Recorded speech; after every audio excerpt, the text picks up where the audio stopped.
Hi again, Sylvia here. We're on a bit of a roll today, so we've decided to keep going. My name's Sylvia, I live in New Zealand, I'm a conscious channel. I work with a group called the Group of 100, and who is a mixture of Ascended Masters and Galactics.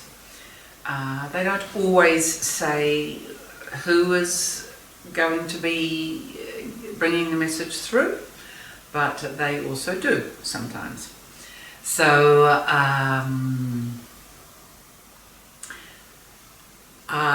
before I start any session, I do deep grounding into the earth, and then I connect with my higher self. I'm working with Christ consciousness and source energy, and then I connect up to my higher self, and then up beyond that to whichever team or individual group wishes to bring in today's message. So, excuse me, I've started being a bit there's energy on the move. So, I don't know what's going to come through. They've asked me to not ask them what's coming through. So it's a day of surprises. So we will, I will just tune in and we will see how we go. Thanks.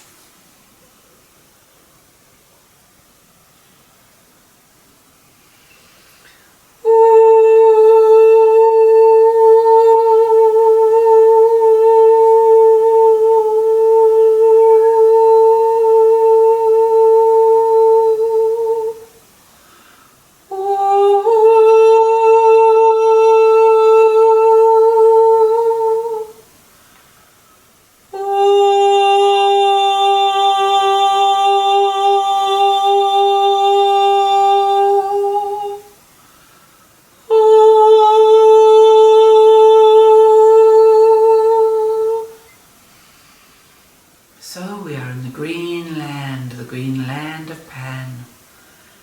Pan was the first time on planet Earth an ancient land, a time of forests and green and wild, a place where raw and wild and feeling was the language, where desire ran rampant and led to much imbalance and hurt among the population. So a land of unicorns, of satyrs, of the fae, the fairy. These beings of the land connected deeply to ancient mythic cultures. In shamanism, this is called often the lower world. But this is resonant in every human's being.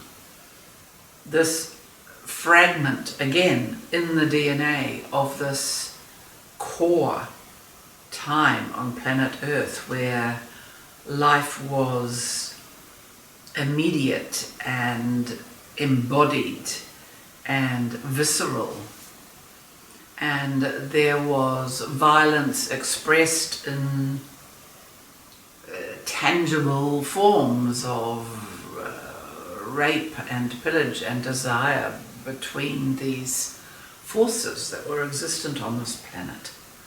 Also a time of incredible fertility and an incredible blossoming and fruitfulness on the planet, with much bounty in its promise. Today we are going to focus on the quality of what we call the raw, the R-A-W. This is the quality of what is known fashionably as wild, or wild women, or the rewilding of the women or of the divine feminine. This is indeed a very powerful strand of resurgent reclamation happening on the planet at this time.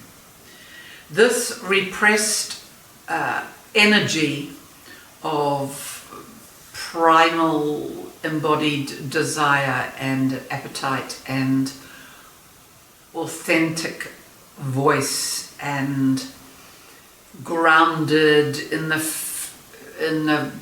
earth, living on the land, living with the land. These qualities have, of course, as we are all too familiar, been socialized out of much of current civilizations.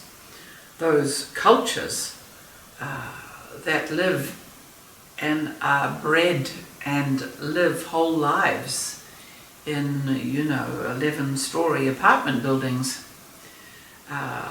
This is a very different lifestyle for what can be called a human being. Yet without the connection to nature, this being becomes a limited strand, very connected only to the structural brain, the left hemisphere aspect, which is around producing and mental qualities, and unfortunately leaves itself very prey to control by any controlling powers that would attempt to metaphorically chip mankind or have us follow their way of thinking and only exclusively their way of thinking. The pan gene within us, this resonance within us, reminds us that we have primal instinct, that we do all have a deep knowing of truth within our being, that even though it has become swathed in anxiety and covered by the fears and concerns of day-to-day living, that it is there. It can be returned to. It is a great source of physical energy, a restoration of the physical, a restoration of the emotional body and the emotional body's life within the physical. It is a restoration of instinct as opposed to excess thought or mental preoccupation. It is way beyond any realm of right and wrong. It, yes, as it did in Pan, include a very, as it were, muddy moral scape. But within that, these energies, of course, can benefit from contemporary structures of spiritual understanding, which teaches within it a very deep level of moral living, based again on love for your neighbour and love for your fellow soul, understanding you are indeed one. So any hurt you do to another, you are ultimately doing to yourself. This is a current code, moral code, which is deeply embedded in what is called the law of one. If any of you wish to become familiar or are not yet familiar with this codex, which indeed is one of the systems of divine law that governs planet Earth. It is including within it the destiny of Earth, which is unity consciousness. Once we have lifted to the fifth dimension, unity consciousness will be the language, the way of being.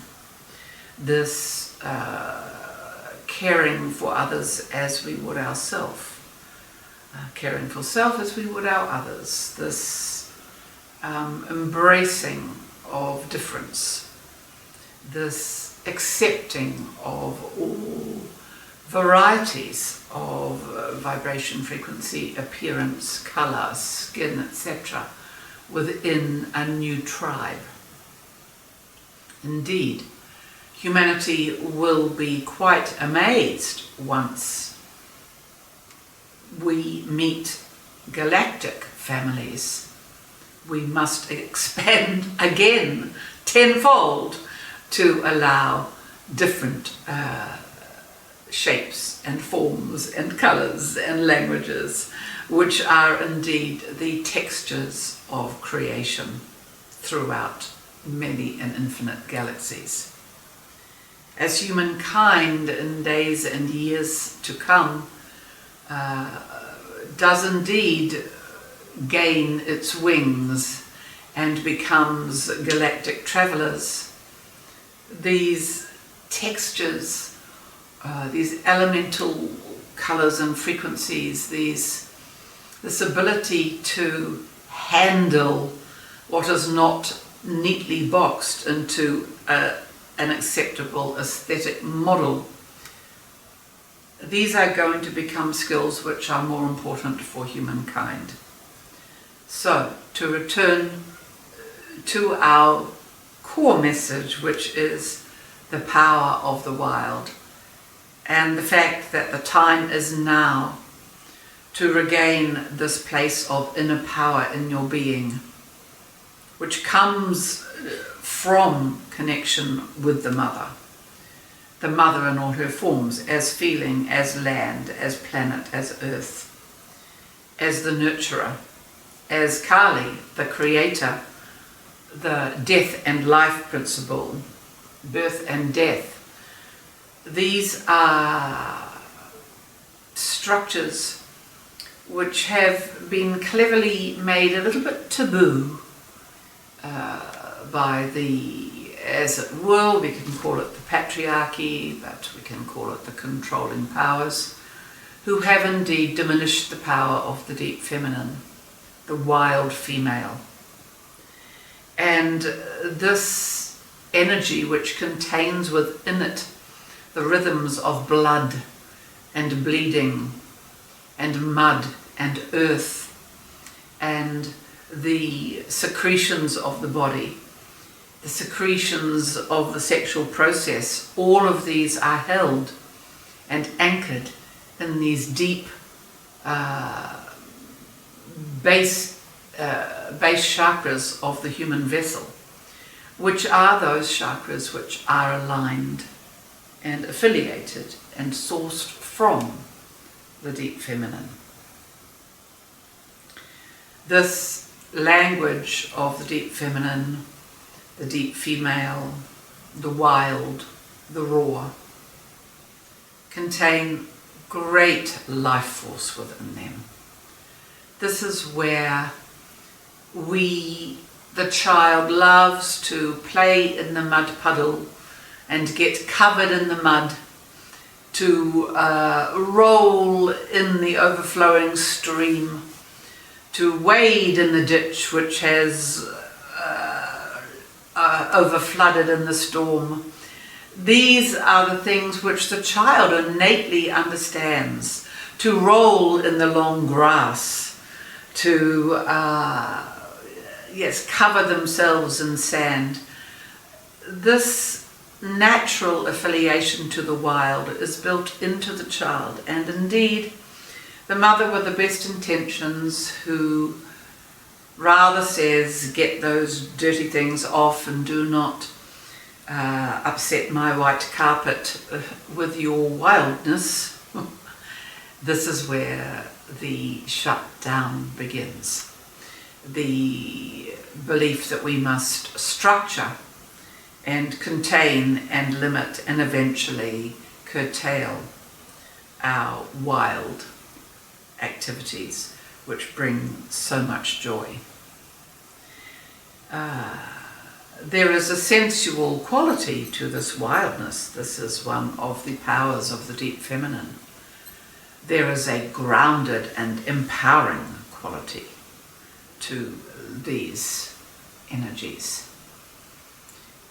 There is a stability that arrives out of this rolling in the mud.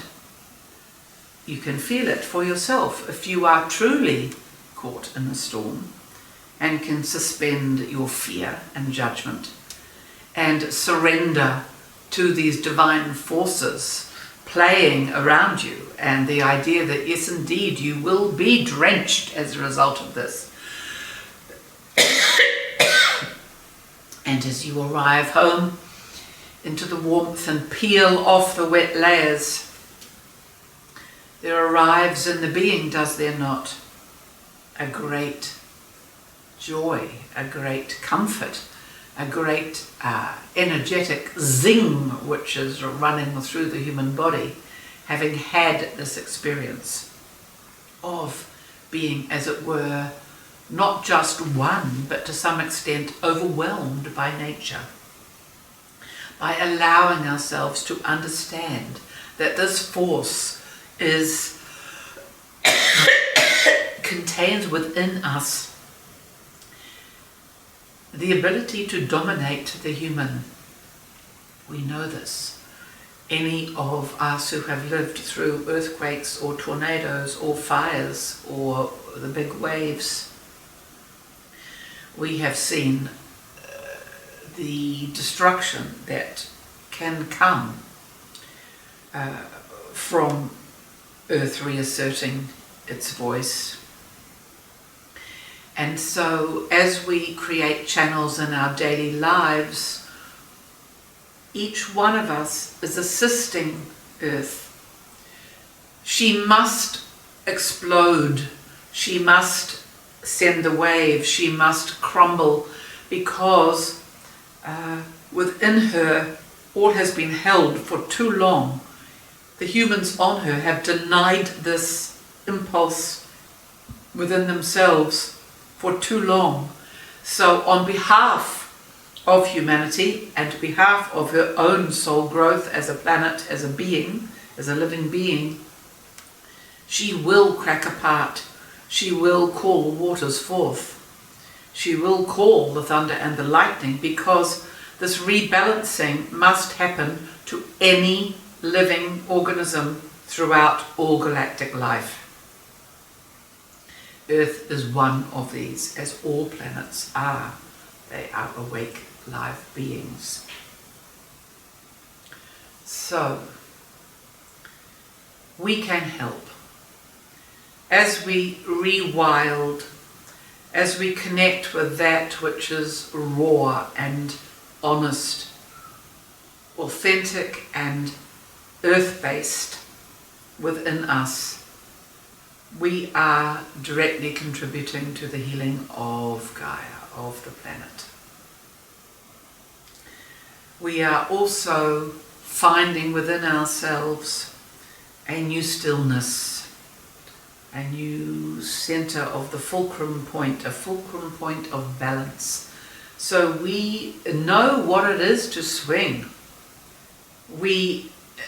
The ability to swing and roll with the changes comes more and more, but always we know we will return to this strong center, the sense of ease and deep rest after these experiences. As the earth rebalances in coming days, weeks, months and years possibly, she will be needing to shake off the toxicity within her. The need within her, we have seen this in the movement, the organic, shall we say, those that are organic, which are few and far between these days. However, the organic flow of nature and weather on Earth, which brings about the true storm and the true wave and the true quake. This is the earth cleansing and rebalancing herself. And she has been abused on so many levels. She has been penetrated and dug into. She has put disharmonious creations of man under her surfaces, hidden from the populace. Darkness has been penetrated into her. She has been toxified in her skies, on her surface levels, on her crops. So much harm and damage has been done to her. And we, her people, have also suffered these layers of forced receiving of toxicity within our beings. So indeed, it is a time to come back to the clean water, to your patch of organic, true, healthy land, if you can find it, to grow the crops which are edible and pure for your body, and to allow the pure sun, this divine solar frequency, to bathe your body, your land, your crops, your being, and to allow true fertilization to happen. We are moving into a time where there is the evolution of the technical advancements. Great healing technologies are being brought back to mankind, the evolution of AI, all of these things which appear to invite us to spend more and more time at a desk indoors, looking at a screen, or working with that which is metallic and able to be instigated at the push of a button. One of the laws of the raw and the wild is it requires the taking of time. And the spaciousness and the time that appears in your life when you take the time to strip off the socks and walk on the sand, on the soil. When you take the 5 minutes to sit with your back against the trunk of a tree. When you take the time to call a friend and tell them you love them. These are acts which require breath within them. We know that breath and mankind's play and dancing within various breath trainings and breath consciousness is one of the great movements of this new age. And this is how breath will work. We will share with you much more about the gifts of breath in future messages.